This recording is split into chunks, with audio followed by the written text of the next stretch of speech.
반갑습니다. 가끔 올라와도 이렇게 항상 떨려요. 네, 오늘은 정규훈련법 의두에 대해서 말씀드리려고 했습니다만은 제가 공부심이 좀 적어가지고 하지 못하고 요즘 제게 있었던 이야기를 한번 말씀드려볼까 합니다. 좀 이해가 안 되고 조금 말이 잘 안 해서 저희들이 이해해 주시면 고맙겠습니다. 또한 또 누구에게 특별히 있어서가 아니고 제가 있었던 것을 진실로 허심탄회하게 말씀드려 볼까 합니다. 제가 4월 초까지 법회에 참석을 하고 나서 교당에 가는 것이 무엇인가, 이것도 저것도 몸도 힘들고 정신도 산만히 흐려지는 것 같아서 교당 법회를 잠깐 쉬어야겠다고 마음먹었습니다.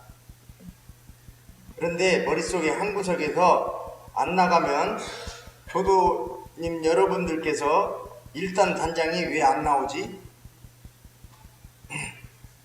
무엇이 삐졌나, 무엇이 잘못되었나 하는 생각이 들었고, 또 안부 전화가 올지도 모르니 걱정이 되었습니다. 혼자 자기가 해놓고 자기 자화자찬하는 것 같아요. 그러나 오래 가지 못했습니다. 아니나 다를까 며칠 후 박진도 교무님께서 전화가 왔어요. 그때 지난서 일을 하고 있을 텐데 받아야 할지 받지 말아야 할지 생각해보니 받으면 뭐라고 변명을 해야 되는데 변명할 것이 뭐라고 말씀드릴 게 없어서 받지 못했어요. 정말 마음이 무겁더라고요. 미안하고. 교무님인데 전화를 안 받았으니 어떻게 하지 고민하다가 또다시 며칠이 지나갔습니다. 이번에는 일단 어르신 한 분이 전화가 왔어요. 또 안 받았어요. 이런 생각을 하고 보니 교무님 전화도 안 받았는데 어르신 전화만 받을 수가 없었어요. 또 다른 어르신 및 회장님, 단장님 전화가 왔었는데 이렇게 되니 이게 큰일이구나. 정말 미안하고 나의 생각이 잘못되었나? 그게 아닌데. 그래, 아니지. 빨리 법회에 참석하면 되지 생각하고 가서 무슨 변명을 해. 조금 쉬었다가 6월 25일에는 꼭 가야지 하고 마음먹었습니다. 참석해서 죄송하다고 말씀드리고 앞으로 법회를 잘 나가면 이해하여 주시겠지 하고 일상생활을 잘 하자고 마음먹었습니다.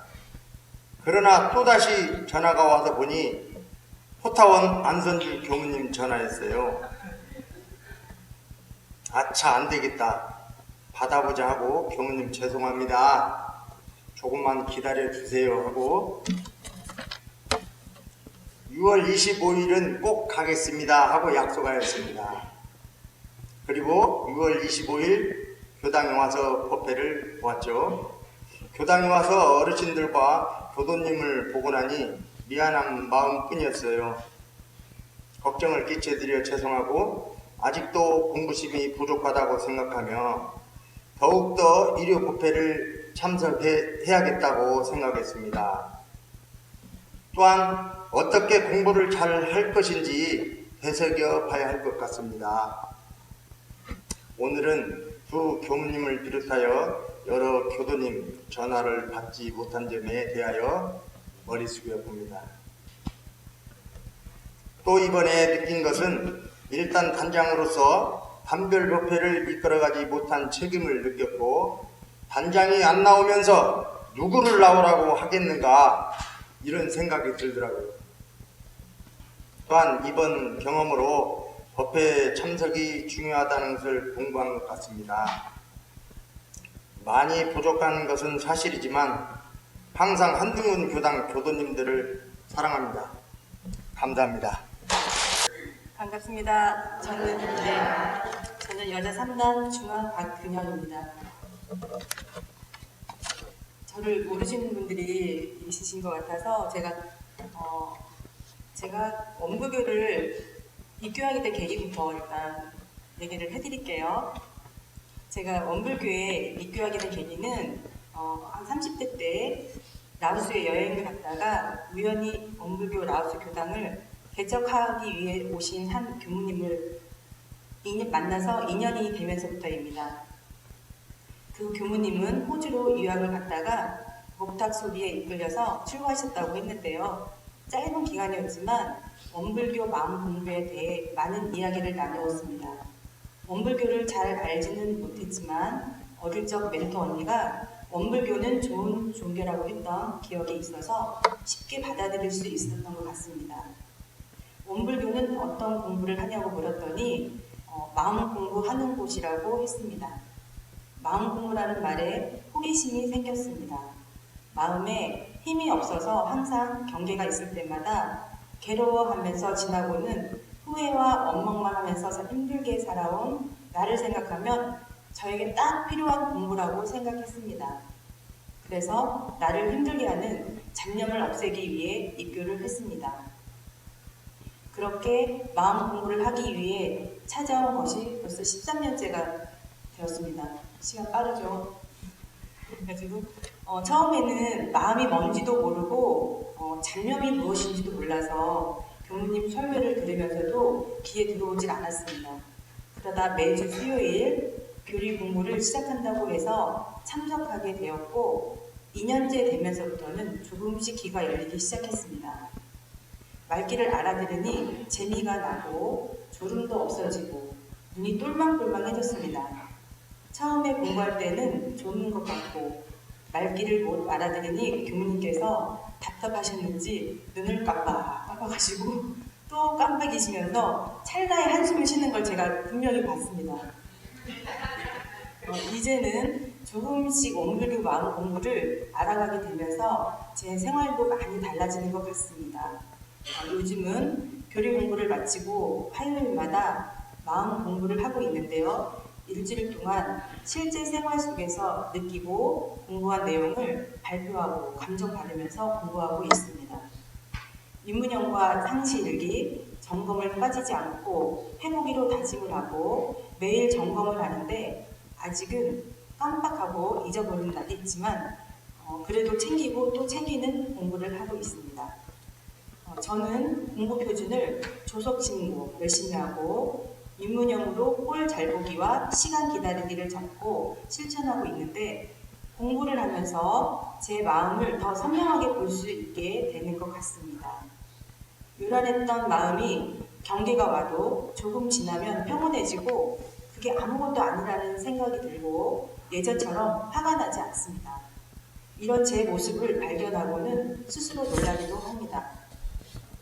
제일 집중적으로 공부하는 윤문영 표준은 꼴 봐주기인데요. 아들이 고3이라 무척 예민할 때라 짜증내고 불평할 때가 많지만 그때마다 있는 그대로 바라보면 화가 나는 것이 아니라 아들이 그렇게 하는 이유를 이해하게 되고 얼마나 힘들면 그럴까 오히려 안쓰러운 마음이 들기까지 합니다.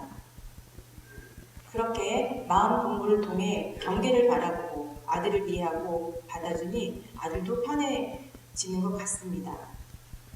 제 마음이 달라지고 상황들이 달라지면서 다른 사람을 바라보는 마음도 달라지는 것을 보면서 화요 마음 공부나 교당 법회를 가끔씩은 빠지지만 빠지지 않고 나온 것이 헛걸음은 아니었다는 생각에 감사하는 마음이 많아진 것 같습니다.